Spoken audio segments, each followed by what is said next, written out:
Hi friends, welcome back to GK ಗಾನಸ್ kitchen. ಇವತ್ತು ನಾನು ಈ ಥರ ಫಿಶ್ ತವಾ ಫ್ರೈನ ಮಾಡ್ತಾಯಿದ್ದೀನಿ.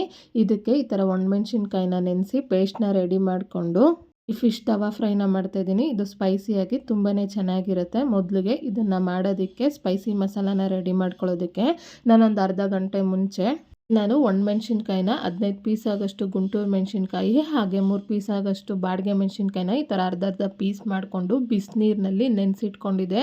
ಇದು ಅರ್ಧ ಗಂಟೆ ಆದಮೇಲೆ ಈಗ ಇದನ್ನೆಲ್ಲ ತೆಗೆದು ನಾನು ಒಂದು ಚಿಕ್ಕ ಮಿಕ್ಸಿ ಜಾರ್ಗೆ ಸೇರಿಸ್ಕೊತಾ ಇದ್ದೀನಿ.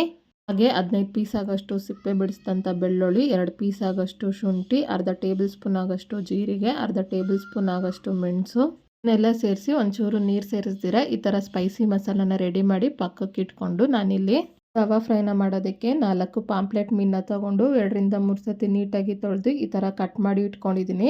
ಇದಕ್ಕೆ ನಾವು ರೆಡಿ ಮಾಡಿ ಇಟ್ಕೊಂಡಂಥ ಮಸಾಲ ಪೇಸ್ಟ್ನ ಸೇರಿಸ್ಕೊಂಡು ಈಗ ಇದಕ್ಕೆ ರುಚಿಗೆ ತಕ್ಕಷ್ಟು ಪುಡಿ ಉಪ್ಪು, 1/4 ಟೇಬಲ್ ಸ್ಪೂನ್ ಆಗೋಷ್ಟು ಅರಿಶಿನ ಪುಡಿ, ಅರ್ಧ ಪೀಸ್ ಆಗೋಷ್ಟು ನಿಂಬೆಹಣ್ಣು ರಸ, ಹಾಗೆ 1 ಟೇಬಲ್ ಸ್ಪೂನ್ ಆಗೋಷ್ಟು ಕಾರ್ನ್ಫ್ಲೋರ್ನ ಸೇರಿಸ್ಕೊಂಡು ಈಗ ಒಂದ್ಸಾರಿ ಮಸಾಲ ಪೇಸ್ಟ್ನ ಈ ಮೀನಿಗೆಲ್ಲ ಅಂಟೋ ಥರ ಈ ಥರ ಮಿಕ್ಸ್ ಮಾಡ್ಕೊತಾ ಇದ್ದೀನಿ.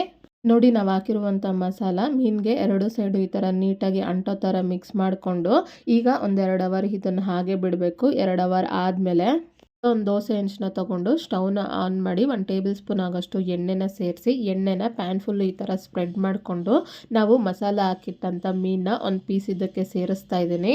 ಈಗ ಉರಿನ ಮೀಡಿಯಮ್ ಫ್ಲೇಮ್ನಲ್ಲಿ ಇಟ್ಕೊಂಡು ಒಂದು 5 ನಿಮಿಷ ಒಂದು ಸೈಡ್ ಫ್ರೈ ಆದಮೇಲೆ ಈಗ ಇದನ್ನು ತಿರುಗಿಸ್ಕೊತಾ ಇದ್ದೀನಿ. ನೋಡಿ, ಒಂದು ಸೈಡ್ ಈ ಥರ ಫ್ರೈ ಆಗಿದೆ. 2 ಸೈಡು ಇದೇ ಥರ ತಿರುಗಿಸ್ಕೊತಾ ಫ್ರೈ ಮಾಡ್ಕೋಬೇಕು. ನೋಡಿ, ಈ ಥರ ಎಲ್ಲ ಮೀನನ್ನು ಫ್ರೈ ಮಾಡ್ಕೊಂಡಾದ್ಮೇಲೆ ಈಗ ಇದನ್ನು ಈ ಥರ ಸರ್ವಿಂಗ್ ಪ್ಲೇಟ್ಗೆ ತೊಗೊತಾ ಇದ್ದೀನಿ. ಹಾಗೆ ನೀವು ಪಾಂಪ್ಲೆಟ್ ಫಿಶ್ ಇಲ್ಲ ಅಂದರೆ ಬೇರೆ ಯಾವುದೇ ಫಿಶ್ ಜೊತೆಗೂ ಈ ಮಸಾಲಾನ ರೆಡಿ ಮಾಡಿಕೊಂಡು ತವಾ ಫ್ರೈನ ಮಾಡ್ಕೋಬೋದು. ನೋಡಿದ್ರಲ್ಲ ಎಷ್ಟು ಈಸಿಯಾಗಿ ಈ ತವಾ ಫ್ರೈನ ಮಾಡ್ಬೋದು ಅಂತ. ಈ ರೆಸಿಪಿನ ನೀವು ಒಂದ್ಸಾರಿ ಟ್ರೈ ಮಾಡಿ. ನಿಮ್ಗೆ ಹೇಗೆ ಬಂತು ಅಂತ ನನಗೆ ಕಮೆಂಟ್ ಬಾಕ್ಸ್ನಲ್ಲಿ ತಿಳಿಸಿ. ಹಾಗೆಯೇ ನಿಮ್ಗೆ ಯಾವುದೇ ರೆಸಿಪಿ ಬೇಕಾಗಿದ್ದರೂ ಕಮೆಂಟ್ ಬಾಕ್ಸ್ನಲ್ಲಿ ಕಮೆಂಟ್ ಮಾಡಿ. ಹಾಗೆ ಇನ್ನಷ್ಟು ಸಿಂಪಲ್ ಈಸಿ ರೆಸಿಪೀಸ್ಗಾಗಿ ನನ್ನ ಚಾನಲ್ನ ಲೈಕ್ ಮಾಡಿ, ಶೇರ್ ಮಾಡಿ, ಸಬ್ಸ್ಕ್ರೈಬ್ ಮಾಡಿ.